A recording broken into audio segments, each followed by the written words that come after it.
मेरी पसंदीदा कविता की काव्य पाठ श्रृंखला में आज आप सुनिए हिंदी की सुपरिचित कवित्री सोनी पांडे की कविताएं। उनकी पहली कविता का शीर्षक है लिखती हुई औरतें। इन दिनों झुंड में बैठकर जंतसार गाते हुए तुम्हारे पोथी पत्रा वेद पुराण को धता बताकर धर्म की चौखट लांग लिख रही हैं औरतें। इन दिनों झुंड में बैठकर जंतसार गाते हुए तुम्हारे पोथी पत्रा वेद पुराण को धता बताकर धर्म की चौखट लांग लिख रही हैं औरतें। वो लिखती है प्रेम, वो लिखती है विरह, वो लिखती है तुम्हारा दोहरापन कि कब कैसे निकल आता है तुम्हारे भीतर का मर्द वक्त बेवक्त। वो लिखती है प्रेम, वो लिखती है विरह, वो लिखती है तुम्हारा दोहरापन कि कब कैसे निकल आता है तुम्हारे भीतर का मर्द वक्त बेवक्त। वो लिखती है प्रेम और बताती है दुनिया से कि सीख लिया है उन्होंने थोड़ा खुद से प्रेम करना। वो लिखती है प्रेम और बताती है दुनिया से कि सीख लिया है उन्होंने प्रेम करना खुद से थोड़ा। एक कविता लिख वो सजा रही है कोहबर में, एक कविता लिख वो सजा रही है कोहबर में जहां राम सीता के स्वयंवर का चित्र है। मैं तुमसे हर बार एक सवाल करूंगी अब से कि तुमसे प्रेम करते हुए कितनी बार होगा मेरा परित्याग। मैं तुमसे हर बार एक सवाल करूंगी, मैं तुमसे हर बार एक सवाल करूंगी अब से कि तुमसे प्रेम करते हुए कितनी बार होगा मेरा परित्याग। वो मेले ठेले से लेकर मंदिर तक की यात्रा में पूछने लगी हैं सवाल। उनके सवाल इतने बेधक हैं कि तुम नकारते हो उसे कविता कहकर। वो मेले ठेले से लेकर मंदिर तक की यात्रा में पूछने लगी हैं सवाल। उनके सवाल इतने भेदक हैं कि तुम नकारते हो उसे कविता कहकर। इन दिनों सारे सवाल मुझे मिलते हैं कविता में, जिसे लिख रही हैं औरतें झुंड में। इन दिनों सारे सवाल मुझे मिलते हैं कविता में, जिसे लिख रही हैं औरतें झुंड में। रखकर एक दूसरे के कांधे पर सिर, चूमकर माथा, लगकर गले, वो लिख रही हैं सवाल। रखकर एक दूसरे के कांधे पर सिर, चूमकर माथा, लगकर गले, वो लिख रही हैं सवाल। और मुस्कुरा लेती हैं तुम्हें देखकर। तुम मानो न मानो, इन औरतों ने गढ़ ली है भाषा सवाल पूछने की। तुम मानो न मानो, तुम मानो न मानो, इन औरतों ने गढ़ ली है भाषा सवाल पूछने की। तुम्हारी तर्जनी की नोक से नहीं डरती ये औरतें, तुम्हारी तर्जनी की नोक से नहीं डरती हैं ये औरतें। औरतें लिख रही हैं, वो लिखती हैं प्रेम, वो लिखती हैं विरह, वो लिखती हैं तुम्हारा दोहरापन कि कब कैसे निकल आता है तुम्हारे भीतर का मर्द। इन दिनों झुंड में बैठकर जंतसार गाते हुए तुम्हारे पोथी पतरा वेद पुराण को धता बताकर धर्म की चौखट लांग लिख रही हैं औरतें। धर्म की चौखट लांग लिख रही हैं औरतें। और अब सुनिए सोनी पांडे की एक और कविता। कविता के शीर्षक है रूठती नहीं हैं औरतें। उल्हानों, शिकायतों, गालियों को पति से मिले तमगे की तरह सहेजती हैं औरतें। रूठती नहीं हैं, उल्हानों, शिकायतों, गालियों को पति से मिले तमगे की तरह सहेजती हैं औरतें, रूठती नहीं हैं। हर बार सुनती हैं कि नाक ना हो तो विष्टा खाएं, और चुपचाप अपनी कोख में उन्हें सेती, जनती, पालती, पोसती, तैयार करती हैं जतन से। उल्हानों, शिकायतों, गालियों को पति से मिले तमगे की तरह सहेजती हैं औरतें, रूठती नहीं हैं। हर बार सुनती हैं कि नाक ना हो तो विष्टा खाए, और चुपचाप अपनी कोख में उन्हें सेती, जनती, पालती, पोसती, तैयार करती हैं जतन से। और एक दिन सुनती हैं बेटों से कि चुप रहो, समझ कितनी है आपको, बाहर की दुनिया कितनी देखी है, आप क्या जाने दुनिया का हाल। गाल बजाना अनुभव का झुंझुना हो जैसे। बचते हुए बेटों को निहारती हैं औरतें, रूठती नहीं हैं। बचते हुए बेटों को निहारती हैं औरतें, रूठती नहीं हैं। वो प्रेम करते हुए पुरुष की आंखों में खोजती हैं प्रेम। वो प्रेम करते हुए पुरुष की आंखों में खोजती है प्रेम। प्रणय आवेग के उतरते बगल में लेटे उस आदमी को देखती हैं जो सुबह स्वामी होगा और वो दासी। वो प्रेम करते हुए पुरुष की आंखों में खोजती है प्रेम। प्रणय आवेग के उतरते बगल में लेटे उस आदमी को देखती हैं जो सुबह स्वामी होगा और वो दासी। हर हाल में झुकी औरतें अपनी पीठ की उस हड्डी को सीधा करना चाहती हैं जतन से। पूछती हैं अपने किसी गीत में सवाल कि ई वेदना हमें न सहाय, पिया के लाल कैसे कहिए। पूछती हैं अपने किसी गीत में सवाल। उनके इन अनुत्तरित प्रश्नों को सदियों से अपने पैरों के नीचे दबाए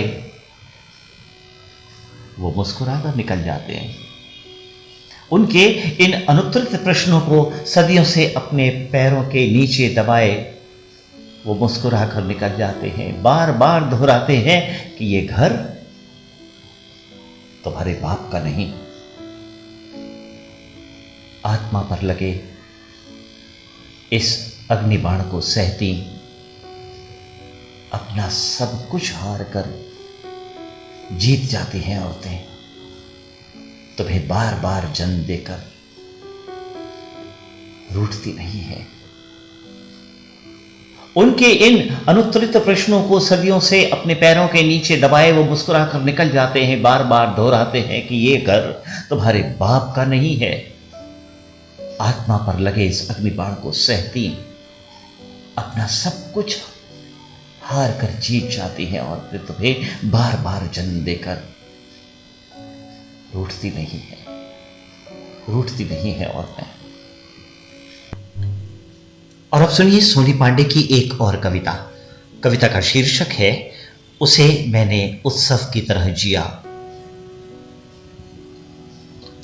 उसे मैंने उत्सव की तरह जिया, मेरे पास मुस्कुराने की वजह थी, जबकि मुझे लोग रोता अधिक देखना चाहते थे। मैंने उसे उत्सव की तरह जिया, मेरे पास मुस्कुराने की वजह थी, जबकि मुझे लोग रोता अधिक देखना चाहते थे। वो जी भर उलाहने, ताने और लानतें भेजते हैं। मुझे जीना बिल्कुल नहीं चाहिए, क्योंकि मेरे हाथ में न भाग्य की रेखा है, न धन कोठरी है, और न ही नौकरी और विद्या की रेखा है। मुझे मर जाना चाहिए था। जबकि लोग मुझे रोता अधिक देखना चाहते हैं। वो जी भर उल्हाने, ताने और लानतें भेजते हैं। मुझे जीना बिल्कुल नहीं चाहिए, क्योंकि मेरे हाथ में न भाग्य की रेखा है, न धन कोठरी है, और न ही नौकरी और विद्या की रेखा है। मुझे मर जाना चाहिए था। जिन कारणों से मैंने उसे उत्सव की तरह जिया, मुझे मर जाना चाहिए था। मुझे मर जाना चाहिए था जिन कारणों से मैंने उसे उत्सव की तरह जिया। मैंने वो सब कुछ पढ़ा जिसे नहीं पढ़ना चाहिए था। वो सब कुछ कर लेना चाहती हूं जिसे नहीं करना था। मैं उफनती रही तसले में खौलते पानी की तरह, गिराती रही मुंह पर रखा ढक्कन। मैंने वो सब कुछ पढ़ा जिसे नहीं पढ़ना चाहिए था। वो सब कुछ कर लेना चाहती हूं जिसे नहीं करना था। मैं उफनती रही तसले में खौलते पानी की तरह, गिराती रही मुंह पर रखा ढक्कन। अक्सर पत्थर के टुकड़े सा तड़पता रूड़ा रखा गया। मुंह के तसले पर भाप के दबाव को रोकने के लिए, मुंह के तसले पर भाप के दबाव को रोकने के लिए गीली लकड़ियों संग जलाया गया मन के भावों को उसे केवल सुलगना था। गीली लकड़ियों संग जलाया गया मन के भावों को उसे केवल सुलगना था। धधकने की मनाही थी इस कदर कि भाव खुलते जल जाना था सब कुछ। धधकने की मनाही थी इस कदर कि भाव खुलते जल जाना था सब कुछ। मुझे जितना बंद किया गया उतना ही खुलती गई। मुझे जितना बंद किया गया उतना ही खुलती गई। खुलना मेरा गुनाह था। और एक दिन मुनादी हुई, खुली हुई औरतें बेहया होती हैं। खुलना मेरा गुनाह था। और एक दिन मुनादी हुई, खुली हुई औरतें बेहया होती हैं। मैं उफनती रही तसले में खौलते पानी की तरह, गिराती रही मुंह पर रखा ढक्कन। अक्सर पत्थर के टुकड़े सा तड़पता रूड़ा रखा गया। मुंह के तसले पर भाप के दबाव को रोकने के लिए गीली लकड़ियों संग जलाया गया मन के भावों को उसे केवल सुलगना था। धधकने की मनाही थी इस कदर कि भाव खुलते जाना ही था सब कुछ। मुझे जितना बंद किया गया उतना ही खुलती गई। और खुलना मेरा गुनाह था। और एक दिन मुनादी हुई, खुली हुई औरतें बेहया होती हैं। खुली हुई औरतें बेहया होती हैं। और अब सुनिए सोनी पांडे की एक और छोटी कविता। कविता का शीर्षक है जब रोने का मन हो। जब रोने का मन हो, रो लेना चाहिए जी भर। खोल कर पिछले दरवाजे घर के निकल जाना चाहिए उस ठौर जहां दो पल सुकून मिले। जब रोने का मन हो, जब रोने का मन हो, रो लेना चाहिए जी भर। खोल कर पिछले दरवाजे घर के निकल जाना चाहिए उस ठौर जहां दो पल सुकून मिले। जब रोने का मन हो, रख कर सिर उस कंधे पर रो लेना चाहिए। जब रोने का मन हो, रख कर सिर उस कंधे पर रो लेना चाहिए जहां कोई सवाल जवाब ना हो। उस दोस्त के गले लग रो लेना चाहिए जी भर, जो बिना कुछ कहे सब समझता हो। उस दोस्त के गले लग रो लेना चाहिए जी भर, जो बिना कुछ कहे सब समझता हो। रोना जरूरी नहीं कि मजबूरी हो, रोना उपचार भी हो सकता है। रोना जरूरी नहीं कि मजबूरी हो, रोना उपचार भी हो सकता है। अक्सर मन की बीमारी से मुक्ति रोकर मिलती है। मुझे तलाश है घर के पिछले दरवाजे की, जो अब बनते ही नहीं घरों में। एक मजबूत कंधे की, जो टिकते ही नहीं इन दिनों।